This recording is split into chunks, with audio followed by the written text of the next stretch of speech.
Mediasi hasil dari bahasa Inggris mediation atau mediasi, yaitu penyelesaian sengketa yang melibatkan pihak ketiga sebagai perantara atau mediasi penyelesaian sengketa. Pasal 11 Undang-Undang Nomor 2 Tahun 2004 tentang penyelesaian persediaan tenaga kerja manajemen menyatakan mediasi buruh manajemen atau selanjutnya disebut mediasi adalah perselisihan hak, perselisihan kepentingan, perselisihan perencanaan dan satu in-house hanya melalui permusyawaratan dimediasi oleh salah satu lebih atau netral, menyelesaikan perselisihan serikat pekerja atau serikat buruh.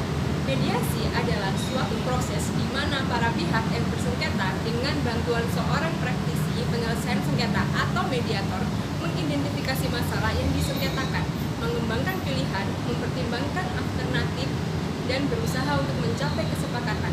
Mediator tidak memiliki peran penasehat atau penentu sehubungan dengan isi perselisihan atau hasil penyelesaiannya, tetapi dapat memberikan nasihat atau menentukan proses mediasi di mana penyelesaian diupayakan.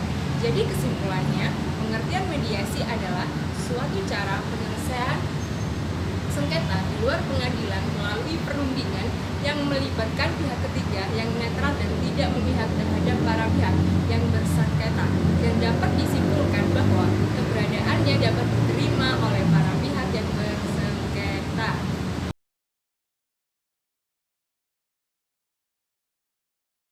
Salah satu persengketaan tanah yang penyelesaiannya melalui jalur mediasi adalah sengketa tanah antara petani penggarap dengan PT McKinsey.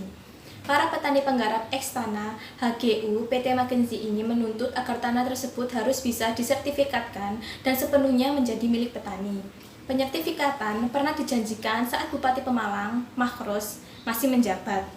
Para petani penggarap tanah eks HGU PT McKinsey akhirnya diterima di gedung Dewan Perwakilan Rakyat Daerah DPRD melalui perwakilannya Kasmari sebagai koordinator dari Serikat Tani Independen Pemalang STEP, Selamat Kisiati dan Tulus sebagai perwakilan dari petani penggarap tanah eks HGU PT McKinsey, dan Ahmad Fauzi perwakilan dari Konsorsium Pembaruan Agraria KPA.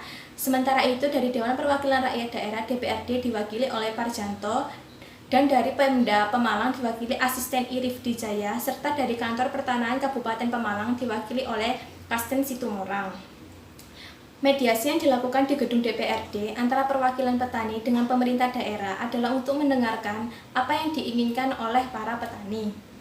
Dari pihak petani, menuntut agar semua tanah yang luasnya 165,3 hektar menjadi hak milik petani. Hal ini dikarenakan semua tanah eks PT McKinsey tersebut sudah digarap oleh petani. Masalah ini sudah berkali-kali dibawa ke DPRD, namun perwakilan dari petani menyatakan tidak puas dengan hasil mediasi tersebut. Penyelesaian melalui jalur mediasi dalam sengketa tanah antara PT McKinsey dengan petani penggarap difasilitasi oleh Kantor Pertanahan Kabupaten Pemalang.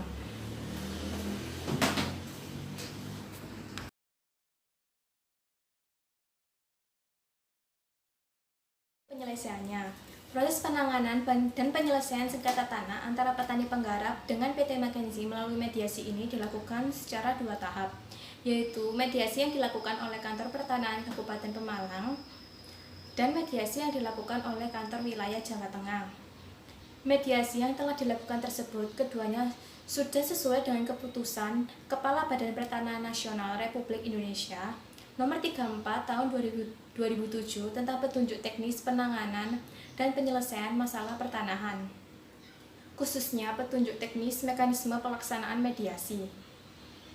Berdasarkan hasil mediasi penyelesaian sengketa tanah eks HGU PT McKinsey antara bekas pemegang hak dan petani penggarap, bahwa baik mediasi yang dilakukan oleh Kantor Pertanahan Kabupaten Pemalang atau mediasi yang dilakukan oleh Kantor Wilayah Jawa Tengah, keduanya tidak menghasilkan kata sepakat.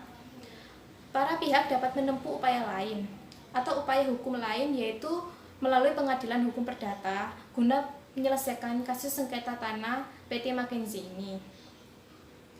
Fungsi Kantor Pertanahan Kabupaten Pemalang dalam penanganan dan penyelesaian kasus sengketa antara petani penggarap dengan PT McKinsey adalah berfungsi sebagai fasilitator dan juga sebagai mediator.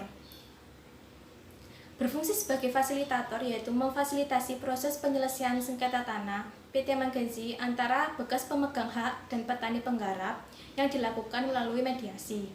Dengan menampung pengaduan dari masyarakat dan menindaklanjuti pengaduan tersebut. Pihak pertanahan Kabupaten Pemalang juga ikut menemani masyarakat ketika penyelesaian sengketa tanah PT Magenzi yang dilakukan melalui mediasi tersebut dilakukan oleh Kantor Wilayah Jawa Tengah. Di samping berfungsi sebagai fasilitator, Kantor Pertanahan Kabupaten Pemalang juga bertindak sebagai mediator dengan dibantu oleh Pemkab Pemalang. Lalu akibat hukum dari mediasi tersebut bagi kedua belah pihak yaitu akibat hukum yang pertama terhadap HGU PT Magenzi tidak dapat dilanjutkan dengan berakhirnya HGU PT Magenzi pada tanggal 31 Desember tahun 2008 dan terbitnya Surat Bupati Pemalang nomor 593-4/4132 Tapem tentang penolakan pembaharuan HGU PT Magenzi, tidak dikabulkannya pembaharuan HGU PT Magenzi oleh Pemkab Pemalang, maka tanah ex HGU PT Magenzi tersebut berubah menjadi tanah negara. Oleh karena itu, petani penggarap boleh menggarap tanah tersebut karena tanah ex HGU PT Magenzi ini status tanahnya sudah berubah menjadi tanah negara.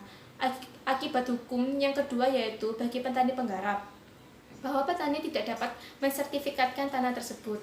Kantor Pertanahan Kabupaten Pemalang tidak bisa memproses sertifikat selama masih ada sengketa di atas lahan ex HGU PT Magenzi.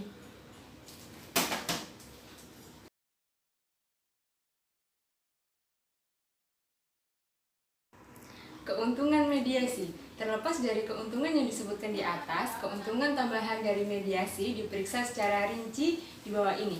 1. Fleksibilitas. Para pihak yang bersengketa berhak menentukan proses mediasi dengan kepentingan dan kebutuhan masing-masing pihak. Ini mungkin melibatkan pilihan atas lokasi mediasi, kerangka waktu, orang-orang yang akan terlibat, pemilihan kriteria, objektif yang dapat diterima, dan banyak pilihan lain yang terkait dengan proses. 2. Lebih murah mediasi. Lebih murah jika dibandingkan dengan metode ADR adjudikatif. Mediasi biasanya dapat diselesaikan dalam beberapa konferensi antara pihak-pihak yang berkonflik. Lebih jauh lagi, mediasi bukanlah proses pembuktian formal yang membutuhkan penggunaan saksi ahli atau bukti demonstratif secara ekstensif. Akibatnya, biaya terkait dengan penggunaan saksi lain, penasihat hukum dan persiapan kasus berkurang secara substansial atau bahkan dihilangkan. Yang ketiga, efisiensi. Ciri menarik lainnya dari mediasi adalah kecepatan proses, mana para pihak dapat menyelesaikan sengketa mereka lebih cepat daripada metode adjudikatif. Ada berbagai alasan dari keadaan ini. Pertama, mediator hadir untuk mengelola negosiasi, bukan untuk mewakili suatu pihak atau memberikan keputusan hukum. Mereka tidak perlu mempersiapkan diri secara ekstensif untuk melakukan konferensi. Dan yang kedua, sebagian besar negara menghadapi masalah spektakuler dari bekas pengadilan yang penuh sesak yang menyebabkan penundaan yang cukup besar dalam persidangan. 4. Rentang pilihan penyelesaian. Proses mediasi menawarkan berbagai pilihan penyelesaian yang hanya dibatasi oleh imajinasi para pihak dan mediator. Meskipun bentuk-bentuk ganti rugi tertentu dimungkinkan melalui litigasi, sebagian besar hakim dan juri memikirkan penyelesaian kasus perdata dalam bentuk dolar. Sebaliknya, mediasi memungkinkan para pihak untuk mempertimbangkan upaya pemulihan yang jauh lebih luas. Jadwal pembayaran dan anuitas terstruktur jangka panjang memungkinkan pihak-pihak untuk memperlakukan hasil ekonomi dengan lebih kreatif. Selain itu, pemulihan non-ekonomi juga dimungkinkan dalam mediasi. Secara singkat, pihak-pihak yang bersengketa dalam menghasilkan hasil yang mereka anggap sesuai dengan perselisihan mereka, dan juga penting untuk mempertahankan hubungan bisnis yang penting dengan menghindari kontroversi dan permusuhan yang terkait dengan persidangan. 5. Informalitas. Mediasi memungkinkan para pihak untuk menyampaikan argumen secara informal, tidak terikat oleh prosedur sistem hukum. Mediasi adalah suatu bentuk dialog terpimpin di mana para pihak memiliki kemampuan untuk ungkapkan perasaannya, tidak hanya fakta, sehingga melampiaskan kemarahan dapat membantu dalam mencapai solusi disepakati. 6. Dipertahankan untuk menerapkan mekanisme penyelesaian sengketa lainnya.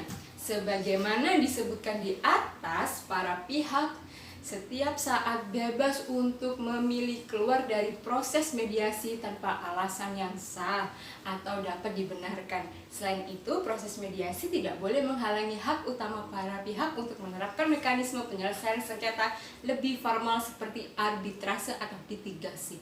Oleh karena itu, para pihak dapat bebas untuk mengupayakan penyelesaian tanpa membahayakan peluang mereka untuk atau dalam persidangan jika mediasi tidak berhasil. 7. Kerahasiaan litigasi biasanya terbuka untuk umum, sementara semua korespondensi tertulis dan atau lisan melalui proses mediasi bersifat pribadi. Kerahasiaan mediasi dapat mendorong para pihak untuk berbicara lebih terbuka dan memungkinkan penyebab sebenarnya dari perselisihan muncul lebih cepat. Common law tidak menjamin privasi atau kerahasiaan dalam diskusi penyelesaian. Namun, tidak jarang undang-undang negara melarang pengenalan bukti bahwa para pihak telah mencoba atau tidak berhasil untuk mencapai penyelesaian.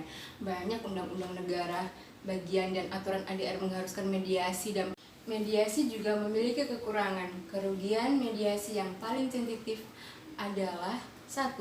Tidak adanya perlindungan proses karena aturan prosedural dan pembuktian formal dari proses hukum yang dirancang untuk melindungi para pihak yang terkait dengan persidangan atau arbitrase gugatan kurang dalam mediasi. 2. Absennya proses banding. Para pihak yang bersengketa tidak dapat mengajukan banding dalam hal perjanjian yang dirundingkan secara pribadi, kemungkinan ditentukan oleh salah satu pihak sebagai cacat dalam beberapa hal. Semua proses dan kesepakatan mediasi bersifat sangat rahasia dan karenanya tidak pernah dicatat atau dicatat oleh juru tulis. Karena itu, seperti arbitrase dan litigasi, perjanjian mediasi hampir tidak mungkin untuk diajukan banding. Akibatnya, para pihak dalam proses mediasi biasanya terikat oleh kesepakatan yang dicapai bersama dan sesuai dengan kepentingan dan kebutuhan para pihak yang berkonflik. Ada kemungkinan untuk berargumen bahwa suatu perjanjian dinodai oleh penipuan, paksaan, atau pembelaan hukum lainnya terhadap suatu kontrak. Tetapi ini jauh berbeda dengan mengajukan banding secara formal atas putusan pengadilan atau keputusan arbiter. 3. Kurangnya aturan dan proses standar. Kurangnya aturan dan proses standar terkadang membuat mediasi tidak konsisten, serampangan, tidak terduga, dan tidak dapat diandalkan.